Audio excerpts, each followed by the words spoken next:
ఒకటి రాజులు 18వ అధ్యాయము. అనేక దినములైన తరువాత 3 సంవత్సరమందు యెహోవా వాక్కు ఏలియాకు ప్రత్యక్షమై, నేను భూమి మీద వర్షము కురిపింపబోచున్నాను, నీవు వెళ్ళి ఆహాబుని దర్శించమని సెలవీయగా, ఆహాబును దర్శించుటకై ఏలియా వెళ్ళిపోయెను. షోమ్రోనులో ఘోరమైన క్షామము కలిగి ఉండగా ఆహాబు తన గృహ నిర్వాహకుడగు ఒబద్యాను పిలిపించెను.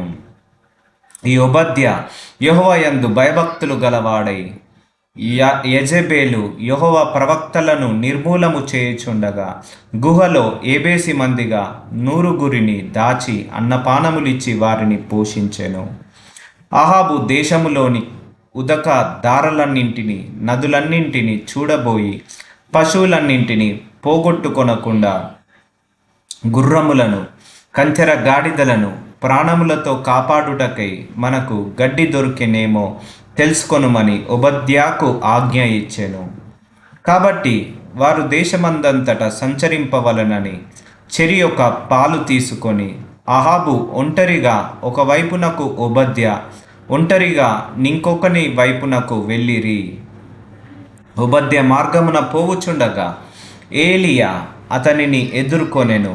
ఒబద్య ఇతని నెరిగి నమస్కారము చేసి, నా ఏలిన వాడవైన ఏలియావు నీవే గదా అని అడగగా, అతడు నేనే అని చెప్పి, నీవు నీ ఏలిన వాని దగ్గరకు పోయి ఏలియా ఇచ్చట ఉన్నాడని తెలియజేయుమనెను. అందుకు ఒబద్య, నేను చావవలెనని నీ దాసుడనైన నన్ను అహాబు చేతికి నీవు అప్పగింపనేలా నేను చేసిన పాపమేమి? నీ దేవుడైన యెహోవా జీవముతోడు నిన్ను చిక్కించుకొనవలెనని నా ఏలినవాడు దూతలను పంపించని జనమొకటైనను లేదు, రాజ్యమొకటైనను లేదు. అతడు ఇక్కడ లేడనియు అతని చూడలేదనియు వారు ఆయా జనముల చేతను రాజ్యముల చేతను ప్రమాణము చేయించుచు వచ్చిరి. నీవు నీ ఏలిన వాని చెంతకు పోయి ఏలియా ఇచ్చట ఉన్నాడని చెప్పుమని నాకు ఆజ్ఞ ఇచ్చుచున్నావే. అయితే నేను నీ యొద్ద నుండి పోవు క్షణమందే యెహోవా ఆత్మ నాకు తెలియని స్థలమునకు నిన్ను కొంచుపోవును. అప్పుడు నేను పోయి ఆహాబునకు వర్తమానము తెలియజెప్పిన తరువాత నీవు అతనికి కనబడని ఎడల అతడు నన్ను చంపి వేయును. అలాగున ఆజ్ఞ ఇయ్యవద్దు. నీ దాసుడనైన నేను బాల్యము నుండి యెహోవా యందు భయభక్తులు నిలిపిన వాడను. యెజ్బెలు యెహోవా ప్రవక్తలను హతము చేయుచుండగా నేను చేసినది నా ఏలిన వాడవైన నీకు వినబడినది కాదా? నేను యెహోవా ప్రవక్తలలో 100 మందిని గుహకు ఏబదేసి మంది చొప్పున దాచి అన్నపానములు ఇచ్చి వారిని పోషించి తిని. ఇప్పుడు ఆహాబు నన్ను చంపునట్లుగా నీ ఏలిన వాని దగ్గరకు పోయి ఏలియా ఇచ్చట ఉన్నాడని చెప్పుమని నీవు నాకు ఆజ్ఞ ఇచ్చుచున్నావే అని మనవి చేయగా, ఏలియా, ఎవని సన్నిధిని నేను నిలువబడి ఉన్నానో ఇజ్రాయేళ్ల దేవుడైన ఆ యెహోవా జీవముతోడు నిజముగా ఈ దినమున నేను ఆహాబుని దర్శించుదునని చెప్పుచున్నానెను.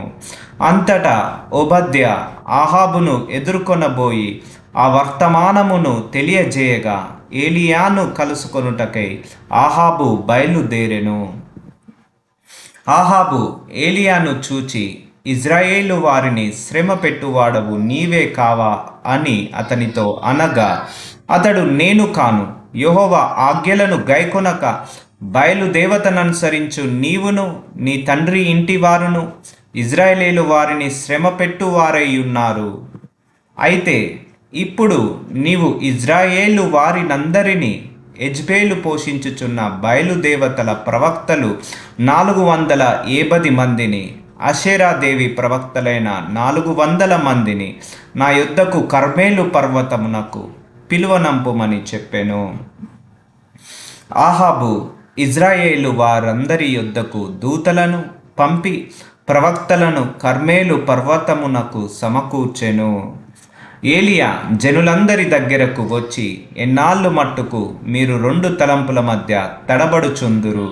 యెహోవా దేవుడైతే ఆయనను అనుసరించుడి, బయలు దేవుడైతే వానిని అనుసరించుడని ప్రకటన చేయగా, జనులు అతనికి ప్రత్యుత్తరముగా ఒక్క మాటైనను పలుకకపోయిరి. అప్పుడు ఏలియా, యెహోవాకు ప్రవక్తలైన వారిలో నేను ఒకడనే శేషించి ఉన్నాను.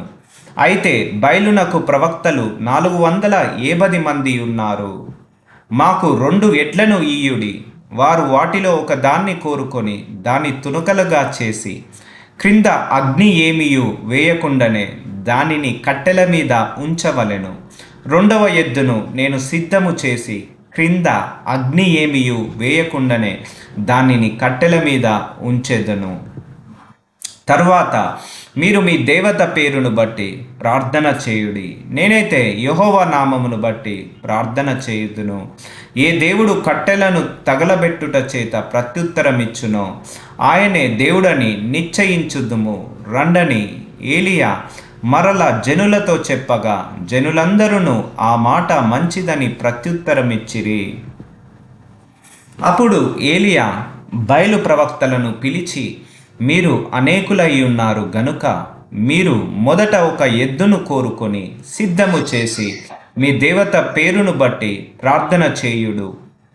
అయితే మీరు ఆ అగ్ని ఏమియు క్రింద వేయవద్దని చెప్పగా, వారు తమకు ఇయ్యబడిన ఎద్దును తీసుకొని సిద్ధము చేసి ఉదయము మొదలుకొని మధ్యాహ్నము వరకు బయలా మా ప్రార్థన వినుమని బయలు పేరును బట్టి ప్రార్థన చేసిరి గాని ఒక్క మాటైనను ప్రత్యుత్తరమిచ్చువాడెవడను లేకపోగా, వారు తాము చేసిన బలిపీఠమునొద్ద గంతులు వేయ మొదలుపెట్టిరి. మధ్యాహ్నము కాగా ఏలియా వాడు దేవుడై ఉన్నాడు, పెద్ద కేకలు వేయుడి, వాడు ఒకవేళ ధ్యానము చేయుచున్నాడేమో, దూరమున నున్నాడేమో, ప్రయాణము చేయుచున్నాడేమో, వాడు నిద్రపోవుచున్నాడేమో, మీరు ఒకవేళ లేపవలసి ఉన్నదేమో అని అపహాస్యము చేయగా, వారు మరి గట్టిగా కేకలు వేయుచు రక్తము కారు మట్టుకు తమ మర్యాద చొప్పున కత్తులతోనూ శస్త్రములతోనూ తమ దేహములను కోసుకొనుచుండిరి. ఈ ప్రకారము మధ్యాహ్నమైన తర్వాత అస్తమయ నైవేద్యము అర్పించు సమయము వరకు వారు ప్రకటనము చేయుచు వచ్చిరి గాని మాట అయినను ప్రత్యుత్తరమిచ్చు వాడైనను లక్ష్యము చేసిన వాడైనను లేకపోయెను. అప్పుడు ఏలియా నా దగ్గరకు రండని జనులందరితో చెప్పగా, జనులందరూ అతని దగ్గరకు వచ్చిరి.